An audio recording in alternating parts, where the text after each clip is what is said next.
Molecular orbital theory. आज हम लोग मॉलिक्यूलर ऑर्बिटल थ्योरी के बारे में जानेंगे कि मॉलिक्यूलर ऑर्बिटल थ्योरी है क्या।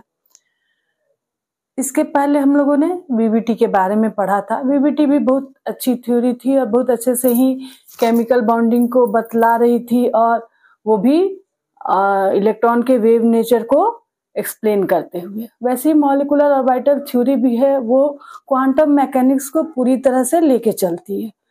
और ये जो है, जो भी ड्रॉबैक था वैलेंस बॉन्ड थ्योरी का, उसको ओवरकम कर हुंस और मुलिकन्स के द्वारा 1932 में डेवलप किया गया था। अब हम लोग देख लेते हैं कि इस थ्योरी की जो मेन जो बातें हैं, जो इम्पोर्टेंस इसका फीचर है, मेन जो इसका फीचर है वो क्या है। तो सबसे पहली बात ये है कि जैसे हम लोग जानते हैं कि जो इलेक्ट्रॉन्स होते हैं एटम के, वो एटॉमिक ऑर्बिटल में होते हैं। एटम्स के हम लोग जानते हैं कि एटम का जो कंस्ट्रक्शन होता है उसमें उसके सेंटर में न्यूक्लियस होता है जिसमें प्रोटॉन और न्यूट्रॉन होते हैं, और जो आउटर मोस्ट जो प्लेस होता है, स्पेस होता है, उसमें इलेक्ट्रॉन जो है वो मूव करते हैं। और एटॉमिक ऑर्बिटल वो प्लेस होता है जहां पे इलेक्ट्रॉन्स की फाइंडिंग की प्रोबेबिलिटी जो है वो सबसे ज्यादा होती है। वैसे ही सेम इसी तरह से मॉलिक्यूल का अपना मॉलिक्यूलर ऑर्बिटल होता है और उसमें जो इलेक्ट्रॉन की फाइंडिंग की प्रोबेबिलिटी जो होती है मॉलिक्यूल्स की, वो सबसे ज्यादा होती है। The electrons in a molecules are present in the various molecular orbital as the electrons of atoms are present in various atomic orbital. जैसे एटॉमिक ऑर्बिटल्स में, जैसे कि हमारे एटॉमिक ऑर्बिटल्स जो होते हैं वो एटम्स में होते हैं, सेम उसी तरह से मॉलिक्यूलर ऑर्बिटल्स जो होते हैं वो मॉलिक्यूल्स में होते हैं। मतलब जो एटम कंबाइन करके मॉलिक्यूल बनाता है, वहां पे मॉलिक्यूलर ऑर्बिटल का फॉर्मेशन होता है और मॉलिक्यूल्स के जो इलेक्ट्रॉन होते हैं वो मॉलिक्यूलर ऑर्बिटल में होते हैं। जैसे हम लोग एटम का इलेक्ट्रॉनिक कॉन्फ़िगरेशन करते हैं, वैसे ही मॉलिक्यूल का भी इलेक्ट्रॉनिक कॉन्फ़िगरेशन होगा। कैसे होगा आगे हम लोग सीखेंगे। The atomic orbitals of comparable energy and proper symmetry combine to form molecular orbitals। इसका मतलब ये जो दूसरा इसका मेन बात थी इस थ्योरी का, वो ये था। पहली बात तो ये कि जैसे एटम में एटॉमिक ऑर्बिटल होता है और उनके इलेक्ट्रॉन वहां पाए जाते हैं, वो प्लेस है, वो स्पेस है, वैसे ही मॉलिक्यूल्स का मॉलिक्यूलर ऑर्बिटल है और वहां पे जो मॉलिक्यूल्स के इलेक्ट्रॉन्स है वो पाए जाते हैं। ये जो एटॉमिक ऑर्बिटल होते हैं वो कंबाइन करके मॉलिक्यूलर ऑर्बिटल बनाते हैं। हम लोग जानते थे, बॉन्डिंग में हम लोगों ने पढ़ा था कि जैसे जो हमारा सिग्मा बॉन्ड या पाई बॉन्ड बन रहा था वो एटॉमिक ऑर्बिटल के ओवरलैप के कारण बन रहा था। तो यहाँ पर भी उसी कॉन्सेप्ट को लेके चला गया है कि एटॉमिक ऑर्बिटल जो है वो ओवरलैप करता है, लेकिन ओवरलैप करने के बाद बॉन्ड नहीं बनता, ओवरलैप करने के बाद मॉलिक्यूलर ऑर्बिटल बनता है। The atomic orbital of comparable energy and proper symmetry combine to form molecular orbital। मतलब ऐसे atomic orbital जिनकी एनर्जी सेम होगी या अप्रोक्सीमेटली सेम होगी और जिनकी सिमेट्री सिमिलर होगा, जिनका वही कंबाइन कर सकते हैं और वो कंबाइन करके मॉलिक्यूलर ऑर्बिटल बनाएंगे। जैसे 1s और 1s कोई एटम है जिसका 1s और 1s कंबाइन किया है और मिलके एक मॉलिक्यूल बनाया है, ठीक है।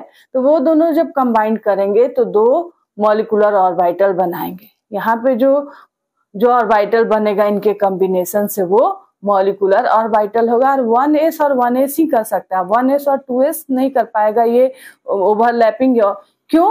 क्योंकि ये जो है कंबाइन नहीं कर पाएगा। क्यों नहीं कर पाएगा? क्योंकि 1s का एनर्जी कम होता है, 2s का एनर्जी ज्यादा होता है। वैसे ही 2px और 2px ये दोनों जो है कंबाइन कर पाएंगे क्योंकि ये इनका एक्सिस सेम है, इनकी एनर्जी सेम है, इनकी सिमेट्री सेम है। लेकिन 2px और 2py हम चाहे कि ये दोनों कंबाइन कर जाए तो ये दोनों कंबाइन नहीं करेंगे क्योंकि एक एक्स एक्सिस में प्रेजेंट है और एक वाई एक्सिस में प्रेजेंट है, तो ये कॉम्बिनेशन नहीं हो पाएगा। हम चाहें कि 2px और 2pz कर जाए कंबाइन तो ये नहीं करेगा। जब भी 2px 3px के साथ कर सकता है क्योंकि थोड़ा ज्यादा एनर्जी में है, लेकिन कंबाइन करने की बहुत बार संभावना है। सिमेट्री सेम होना चाहिए, एनर्जी कंपेरेबल होना चाहिए, मतलब इतना ही एनर्जी हो में डिफरेंस हो कि वो कंबाइन कर सके। ज्यादा अगर एनर्जी का डिफरेंस होगा तो ये कंबाइन नहीं कर पाएंगे। Electrons in an atomic orbital is influenced by one nucleus, and in a molecular orbital it is influenced by two or more nuclei depending upon the number of atoms in the molecule. जैसे हमने देखा था कि atoms अगर है तो यहाँ पे बीच में प्रोटॉन होता था जिसके पास पॉजिटिव चार्ज होता था और इलेक्ट्रॉन यहाँ पे मूव करता था, तो न्यूक्लियस जो है इस इलेक्ट्रॉन को अपनी तरफ अट्रैक्ट करता था, दोनों के पास क्या होता था, अपोजिट चार्ज होने की वजह से। तो एक अगर एटम है तो उसका एक ही न्यूक्लियस होगा, लेकिन मॉलिक्यूल के केस में तो ऐसा नहीं होगा। एक अगर H2 है तो यहाँ पे तो हमारे पास दो हाइड्रोजन होंगे, एक इस हाइड्रोजन का न्यूक्लियस होगा और एक इस हाइड्रोजन का न्यूक्लियस होगा। तो जो इलेक्ट्रॉन होंगे उनपे इन्फ्लुएंस केवल एक ही हाइड्रोजन का नहीं होगा, इन दोनों ही हाइड्रोजन का के न्यूक्लियस का होगा और इक्वल होगा। अगर CO2 ले लें तो यहाँ पे क्या होगा, CO2 में हमारे पास 3 एटम आ गए, एक कार्बन और 2 ऑक्सीजन का, तो CO2 जो मॉलिक्यूल होंगे इसके जो इलेक्ट्रॉन होंगे उस पे इन्फ्लुएंस कार्बन का भी होगा, दोनों ऑक्सीजन का भी होगा। मतलब एक से ज्यादा जो एटम जो है प्रेजेंट है उनके न्यूक्लियस का उस इलेक्ट्रॉन पे इन्फ्लुएंस होगा। तो मॉलिक्यूल में एक से ज्यादा चूंकि एटम होते हैं तो एक से ज्यादा उन सभी एटम्स के जितने भी एटम्स जो मिलके मॉलिक्यूल बना रहे हैं वो मॉलिक्यूलर इलेक्ट्रॉन को इन्फ्लुएंस करेंगे। N atomic orbital is monocentric while molecular orbital is polycentric. इसको हम लोग इस तरह से भी कर सकते हैं कि एटॉमिक ऑर्बिटल जो होता है मोनोसेंट्रिक होता है क्योंकि उस पे एक एटम का इन्फ्लुएंस होता है उसमें, और मॉलिक्यूलर ऑर्बिटल जो होता है वो पॉलीसेंट्रिक होता है क्योंकि इस पे एक से ज्यादा एटम जो है इसको इन्फ्लुएंस कर सकते हैं। अगर हम ऑक्सीजन की बात करें तो केवल एक ऑक्सीजन जो होगा अपने इलेक्ट्रॉन को इन्फ्लुएंस करेगा, लेकिन अगर वहीं हम लोग ऑक्सीजन मॉलिक्यूल की बात करें, O2 की बात करें, तो वहां पे क्या होगा, 2 ऑक्सीजन हो गया और ये दोनों जो है मॉलिक्यूलर इलेक्ट्रॉन को इन्फ्लुएंस करेंगे। सेम हाइड्रोजन और हाइड्रोजन मॉलिक्यूल के केस में भी होगा। The number of molecular orbital formed is equal to number of atomic orbital combined।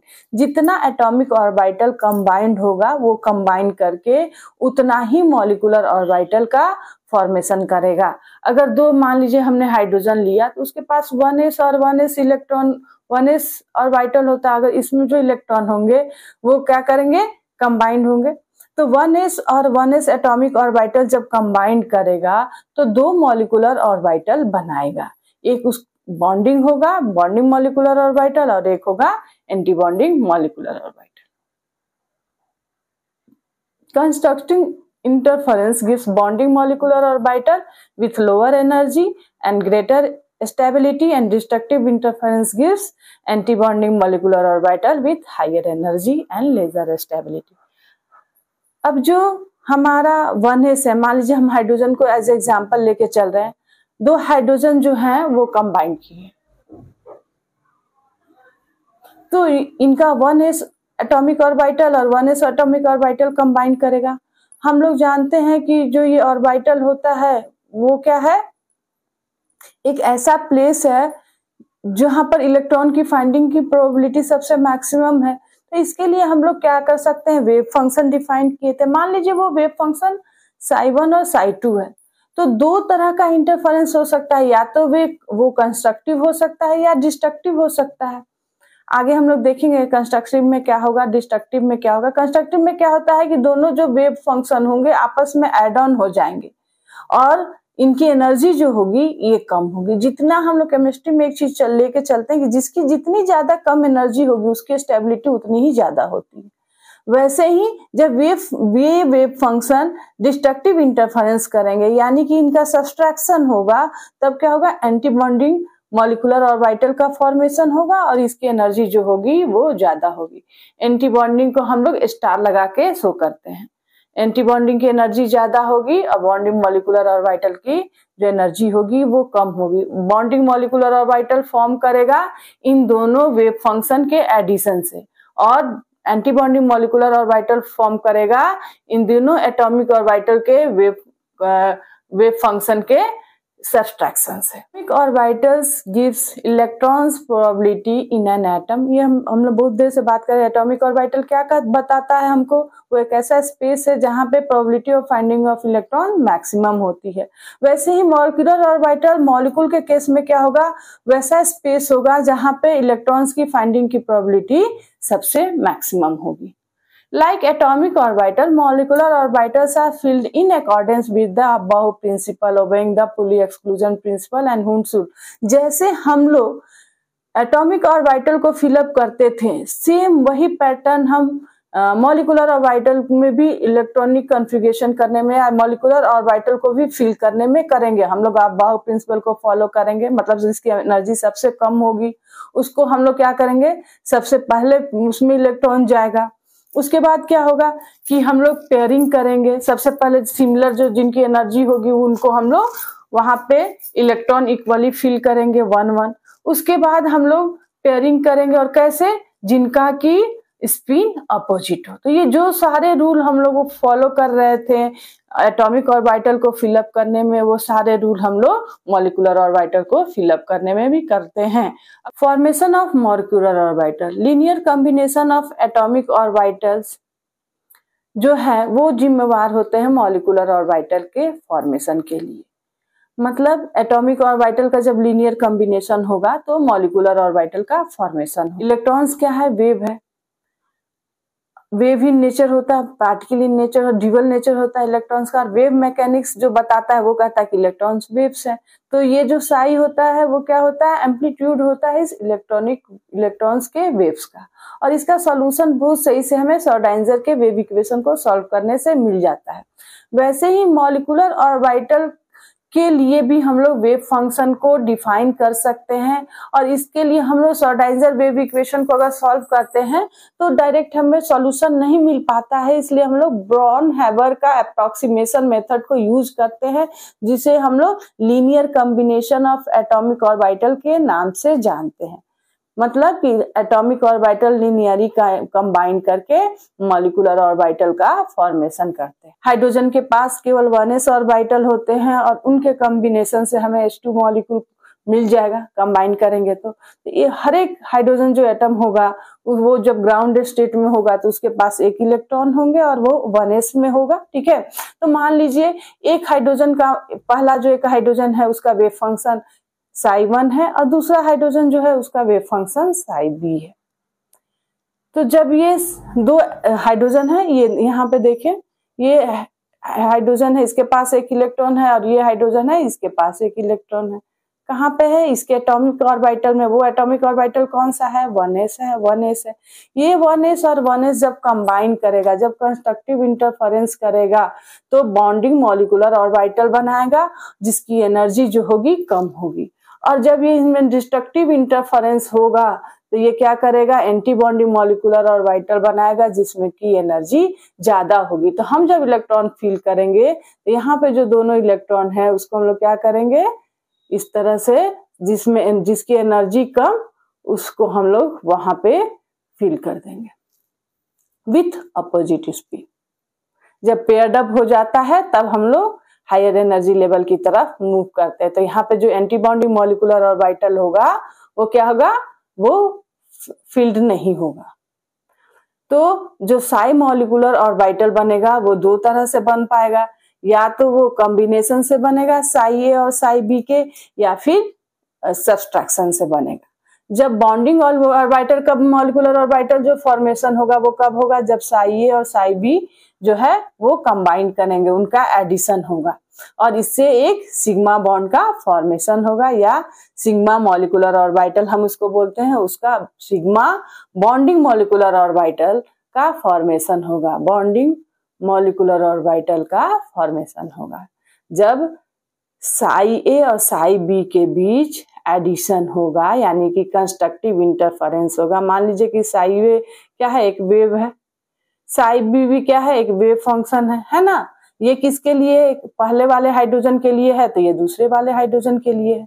इन दोनों का एडिशन जब होगा तो हमारे पास कुछ इस तरह का एक कंस्ट्रक्टिव इंटरफेरेंस वाला एक बड़ा जिसका एम्पलीट्यूड वाला हमें वेव फंक्शन मिलेगा, जो कि बॉन्डिंग मॉलिक्यूलर ऑर्बिटल होगा। इसे हम लोग सिग्मा बॉन्डिंग मॉलिक्यूलर ऑर्बिटल कहेंगे, और इसकी एनर्जी जो होगी वो लोअर होगी किससे, एंटी बॉन्डिंग मॉलिक्यूलर ऑर्बिटल से, और इसकी एनर्जी भी जो होगी कम होगी, तो ये क्या होगा, ज्यादा स्टेबल होगा। मान लीजिए कि ये 1s और 1s ये दोनों कंबाइन किए कंस्ट्रक्टिव इंटरफेरेंस से, तो कुछ इस तरह से इनका फॉर्मेशन होगा।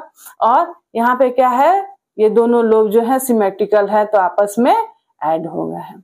वैसे ही एंटी बॉन्डिंग मॉलिक्यूलर ऑर्बिटल जो है उसका फॉर्मेशन कब होगा, जब साई ए और साई बी के बीच डिस्ट्रक्टिव इंटरफेरेंस होगा। दोनों एक वेव फंक्शन है, इनको अगर हम लोग सब्सट्रैक्ट करें तो क्या होगा, कुछ इस तरह से हमें वेव फंक्शन मिलेगा, और इसको हम लोग साई स्टार के द्वारा डिनोट करते हैं। मतलब एंटी बॉन्डिंग के लिए हम लोग स्टार लगाते हैं। तो अगर 1s और 1s के बीच में, अगर 1s और 1s के बीच में डिस्ट्रक्टिव इंटरफेरेंस होगा तो कुछ इस तरह से हमें जो है ऑर्बिटल मॉलिक्यूलर ऑर्बिटल मिलेगा, जिसके बीच में एक नोडल प्लेन होगा। नोडल प्लेन वैसे प्लेन को कहते हैं जहां पे इलेक्ट्रॉन की फाइंडिंग की प्रोबेबिलिटी 0 होती है।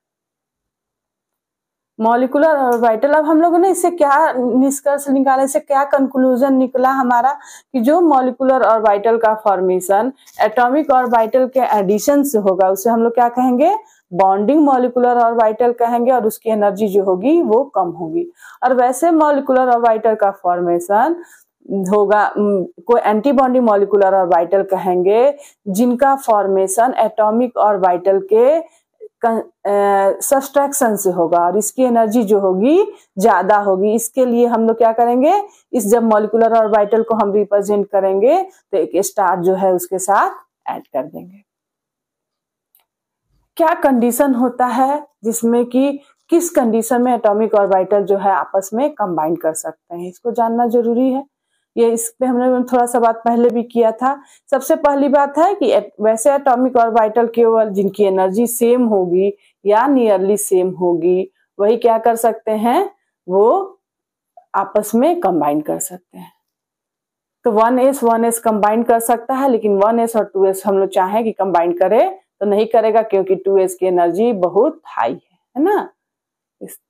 The combining atomic orbital must have same symmetry about the molecule. इसका मतलब ये है कि 2pz और 2pz तो कंबाइन कर सकता है क्योंकि इसकी सिमेट्री सेम है, लेकिन अगर हम चाहें कि 2pz 2px या 2py से कंबाइन कर ले तो ये नहीं करेगा, सिमेट्री सेम होने के बावजूद भी, क्योंकि 2px अलग एक्सिस में रहेगा और 2py जो है अलग एक्सिस में है। वैसे ही हम चाहें अगर ये जो 2pz है उसको माना जाता है कि ये मॉलिक्यूलर एक्सिस होता है मॉलिक्यूल का, तो और इसी को सारे लगभग सारे किताब जो हैं, सारे बुक्स जो हैं और सारे एग्जाम हमारे यहाँ जो होता है वो सब इसी को लेके चलते हैं। तो हम भी इसी बात को लेके चलेंगे। और 2pz और 2pz जब कंबाइन करेगा तो ये क्या बनाता है, ये सिग्मा बॉन्ड का फॉर्मेशन करता है। ठीक है, तो ये अगर 2pz और ये 2pz अगर इसमें कंस्ट्रक्टिव इंटरफेरेंस करेगा तो कुछ इस तरह से मॉलिक्यूलर ऑर्बिटल का फॉर्मेशन करेगा। ये क्या होगा, ये सिग्मा 2pz होगा, ये बॉन्डिंग मॉलिक्यूलर ऑर्बिटल होगा। और जब ये डिस्ट्रक्टिव इंटरफेरेंस करेगा तो सिग्मा स्टार 2pz का फॉर्मेशन करेगा, जिसमें 1 2 3 नोड प्रेजेंट होंगे। ठीक है, वो ऐसा प्लेस है जहां पे देखिए प्लस वाला लोब जो होगा इस साइड होगा और माइनस वाला लोब इस साइड होगा। वैसे ही अगर 2px की हम बात करें और 2py दोनों एक ही तरह से कंस्ट्रक्ट जो है इनका कॉम्बिनेशन होता है। अगर 2px और 2px ये कंबाइन करें तो अगर कंस्ट्रक्टिव करेंगे तो पाई बॉन्डिंग मॉलिक्यूलर ऑर्बिटल का फॉर्मेशन करेंगे, और ये जो मॉलिक्यूलर ऑर्बिटल होगा वो कुछ इस तरह से बनेगा। और जब ये डिस्ट्रक्टिव इंटरफेरेंस करेंगे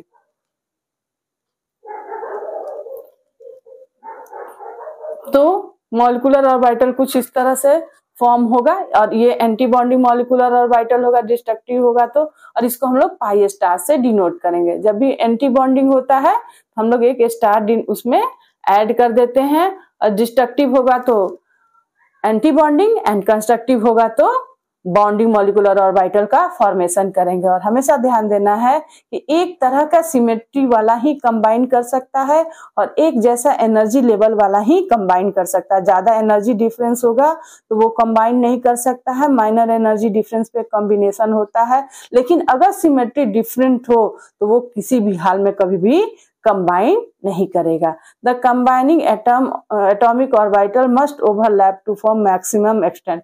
और जितना अच्छा हम लोगों ने पहले भी देखा था वीबीटी में, जितना ज्यादा ओवरलैप होता है उतना बॉन्ड जो होता है स्टेबल होता है। आगे हम लोग जानेंगे कि कितने तरह का बॉन्ड यहाँ पे हो सकता है, क्योंकि अभी तक तो हम लोगों ने single bond, double bond, triple bond के बारे में ही जाना था वीबीटी के थ्रू। लेकिन जब हम यहाँ पर जो है ये बॉन्ड ऑर्डर हम लोग निकालते हैं मॉलिक्यूलर ऑर्बिटल थ्योरी को यूज करते हुए, और वो जो होता है वो फ्रैक्शन में भी होता है, तो बहुत मजेदार है। आगे के वीडियोस में हम देखेंगे। अब जो मॉलिक्यूलर ऑर्बिटल्स होते हैं उसको जैसे हम लोग सिग्मा पाई से डिनोट करते हैं और डेल्टा से डिनोट करते हैं मॉलिक्यूलर ऑर्बिटल को। जैसे कि हम लोग एटॉमिक ऑर्बिटल को sp इन चीजों से, इन नामों से, d f इन नामों से डिनोट करते हैं, वैसे ही मॉलिक्यूलर ऑर्बिटल को सिग्मा, पाई, डेल्टा और भी अदर्स हैं जिससे हम लोग जो है उसको उसका नाम देते हैं। नेक्स्ट क्लास में हम लोग मॉलिक्यूलर ऑर्बिटल थ्योरीज का और थोड़ा एक्सप्लेनेशन देखेंगे और डिफरेंट मॉलिक्यूल्स का मॉलिक्यूलर ऑर्बिटल डायग्राम कैसे ड्रॉ करते हैं इसके बारे में जानेंगे। Thank you.